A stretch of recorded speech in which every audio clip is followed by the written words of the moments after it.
Бодрого дня, утра или вечера, ребят. С вами Денис и канал Forest Life.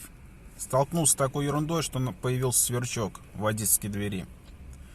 Автомобиль Лада Гранта. Года нет. Ну просто ужасно бесит.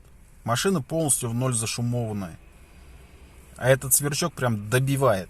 Что было сделано? Сначала искал причину в... Как их называют-то, блин? Ну, короче, двери открывающиеся. Тяги. Нет. Там звука нет. Думал, что-то дребезжит в кармане. Нет. В кармане пусто. Подумал то, что вот эта вот хрень дребезжит. Нет. Она тоже не издает никаких звуков. Было принято поехать на Пламя в городе Тольятти и купить вот такой гребаный набор. Не покупайте его.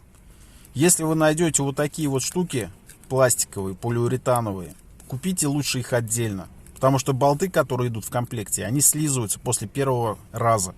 То есть, если вы закрутите, то снять вы уже, соответственно, не получится у вас. Вот как-то так, ребят.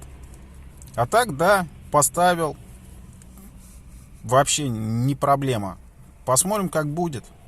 Если не будет сверчка, я напишу дополнительно в комментарии. Если сверчок останется, то буду искать дальше. На этом все. С вами был Денис, канал Forest Life. Всем пока.